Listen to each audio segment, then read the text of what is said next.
জরুরি মিটিংয়ে এখন লিখিত বক্তব্য পেশ করছেন ইসলামী আন্দোলন বাংলাদেশের আমি মুফতি সৈয়দ মোহাম্মদ রেজাউল করিম পীর সাহেবুর রহমান।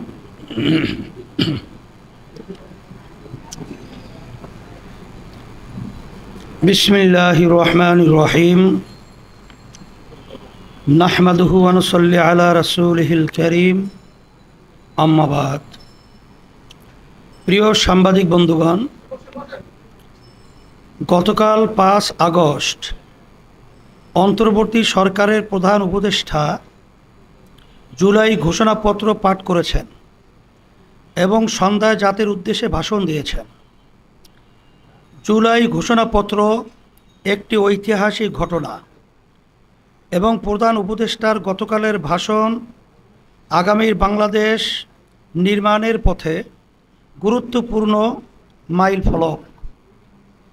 ইসলামী আন্দোলন বাংলাদেশ জুলাই ঘোষণাপত্র এবং প্রধান উপদেষ্টার ভাষণ গভীর পর্যবেক্ষণ করেছে এবং তারই ভিত্তিতে আজকে দলের অবস্থান ও প্রতিক্রিয়া ব্যক্ত করার জন্য এই সংবাদ ব্রিফিং আহ্বান করা হয়েছে।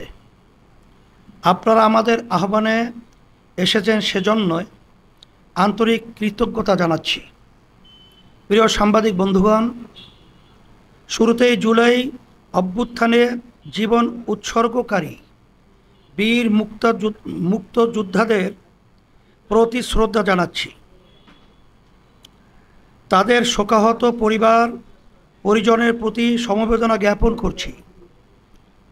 আহত ও ক্ষতিগ্রস্ত সকলের প্রতি সম্মান ও কৃতজ্ঞতা জানাচ্ছি। 1857 সাল থেকে শুরু করে 47 ও 71-এর সকল যোদ্ধাদের প্রতি শ্রদ্ধা ও সম্মান প্রদর্শন করছি। প্রিয় সাংবাদিক বন্ধুগণ, জুলাই ঘোষণাপত্র নিয়ে আমাদের প্রথম পর্যবেক্ষণ হলো, ঘোষণার আগে এটা আমরা দেখি নাই। জাতির এত গুরুত্বপূর্ণ একটি দলিল উপস্থাপনের আগে থেকে না জেনে উপস্থিত থেকে তাদের সমর্থন জানাতে হয়েছে, এটা আমাদের জন্য বিব্রতকর ছিল। তারপরও প্রত্যাশিত দিনে জুলাই ঘোষণাপত্র পঠিত হয়েছে, সেজন্য সংশ্লিষ্টদের ধন্যবাদ। তবে জুলাই ঘোষণাপত্রে 71 ও 75 7 নভেম্বর ও 90-এর আন্দোলন সহ দীর্ঘ আন্দোলন সংগ্রামের কথা উল্লেখ করা হলেও আমাদের স্বাধীনতার প্রথম অধ্যায়ে 47 এবং পতিত ফ্যাসিস্ট আমলের সবচেয়ে নির্মম হত্যাকাণ্ড শাপলা হত্যাকাণ্ড, পিলখানা হত্যাকাণ্ড ও আলেম ওলামাদের প্রতি নির্যাতন নিপীড়নের কথা উল্লেখ না করে ইতিহাসের তাৎপর্যপূর্ণ অংশ এড়িয়ে যাওয়া হয়েছে। ইসলামী আন্দোলন মনে করে এতে ইতিহাসের প্রতি বৈষম্য করা হয়েছে। প্রিয় সাংবাদিক বন্ধুগণ, ঘোষণাপত্রে বিভিন্ন ধারায় হাসিনা ও আওয়ামী অপকর্মের উল্লেখ আছে। 17তম ধারায় জুলাই অভ্যুত্থানে অংশগ্রহণকারীদের উল্লেখ আছে, কিন্তু কোথাও ফ্যাসিবাদের দোসর রাজনৈতিক, সামাজিক, বুদ্ধিবৃত্তিক ও সাংস্কৃতিক শক্তির উল্লেখ নাই। ইসলামী আন্দোলন মনে করে এটা ফ্যাসিবাদের পুনর্বাসনের পথ খুলে দিবে। প্রিয় সাংবাদিক বন্ধুগণ, ঘোষণাপত্রের ধারা 19 এ রাজনৈতিক ও সাংবিধানিক সংকট মোকাবিলায় গণ অভ্যুত্থানের মধ্য দিয়ে জনগণের সার্বভৌমত্বের প্রত্যয় ও প্রয়োগের রাজনৈতিক ও আইনি বৈধতা ও আন্তর্জাতিক স্বীকৃতির উল্লেখ করা হলেও ধারা 25-এ জনতা এবং তরুণ প্রজন্মের আকাঙ্ক্ষা অনুযায়ী আইনের শাসন, মানবাধিকার, দুর্নীতি, শোষণমুক্ত, বৈষম্যহীন ও মূল্যবোধ সম্পন্ন সমাজ নির্মাণের প্রয়োজনীয় সাংবিধানিক সংস্কারকে পরবর্তী জাতীয় সংসদের উপরে ন্যস্ত করা হয়েছে। ইসলামী আন্দোলন বাংলাদেশ মনে করে এর মাধ্যমে গণ অভ্যুত্থানের মর্যাদা ও সার্বভৌমত্বকে অস্বীকার করা হয়েছে।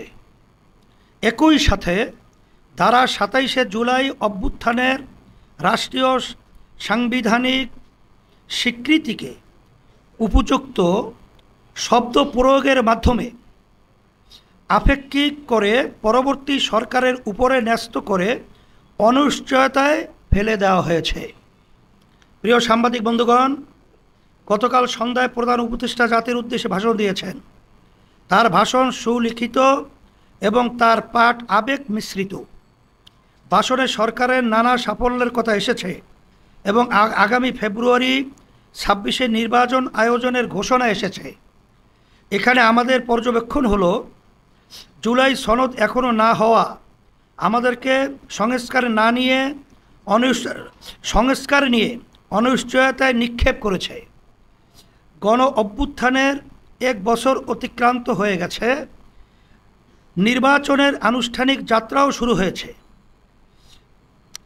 তিনিও বারংবার বলছেন ফেব্রুয়ারি দূরে নয়, কিন্তু সংস্কারের প্রতিশ্রুতি সম্বলিত জুলাই সনদ এখনও হয়নি। সংস্কারের রূপরেখা নিয়ে সিদ্ধান্ত হয় নাই। জনতার প্রত্যাশা অনুসারে সংস্কারকে স্থায়ী করার ব্যবস্থা না নিয়ে এখন তক সংস্কারকে পরবর্তী সরকারের উপরে ন্যস্ত রেখে পুরো সংস্কার কার্যক্রমকে অনিশ্চিত করে রাখা হয়েছে। আমরা পরিষ্কার করে বলতে চাই, অধ্যাদেশ জারি বা গণভোটের মাধ্যমে জুলাই সনদের আইনি ভিত্তি তৈরি করতে হবে এবং জুলাই সনদের ভিত্তিতেই জাতীয় নির্বাচনের আয়োজন করতে হবে। প্রিয় সাংবাদিক বন্ধুগণ, ইসলামী আন্দোলন বাংলাদেশ সুদীর্ঘকাল থেকে পিআর পদ্ধতিতে নির্বাচন আয়োজনের দাবি জানিয়ে আসছে। অভ্যুত্থানের পরে পিআরের পক্ষে ব্যাপক জনমত গঠন হয়েছে এবং রাজনৈতিক ঐক্যমত্য প্রতিষ্ঠা হয়েছে।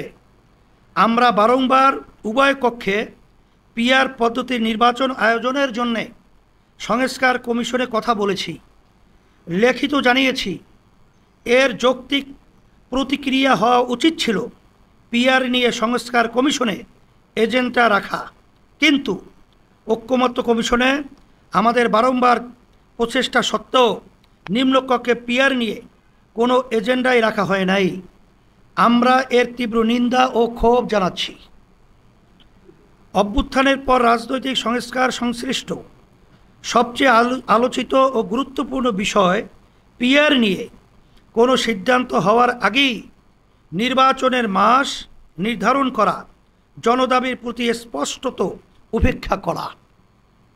আমরা নির্বাচন কমিশনের প্রতি আহ্বান জানাব, নির্বাচন পদ্ধতি নিয়ে এই জনদাবির বিষয়ে কোনো সিদ্ধান্ত হওয়ার আগে নির্বাচনের তফসিল ঘোষণাপত্রর কার্যক্রম শুরু করবেন না।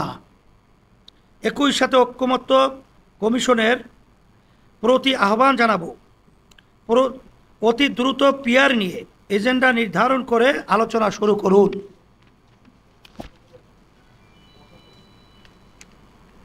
প্রিয় সাংবাদিক বন্ধুগণ, সংসদের উচ্চকক্ষে পিআর পদ্ধতিতে নির্বাচনের সিদ্ধান্ত হয়েছে, কিন্তু উচ্চকক্ষের ভোট গ্রহণ কিভাবে হবে এবং উচ্চকক্ষের ক্ষমতা, কার্যপরিধি ও মর্যাদা কী হবে তা নিয়ে বিস্তারিত কোনো সিদ্ধান্ত হয় নাই। নির্বাচনের আগে এইসব বিষয়ে স্পষ্ট সিদ্ধান্ত হতে হবে।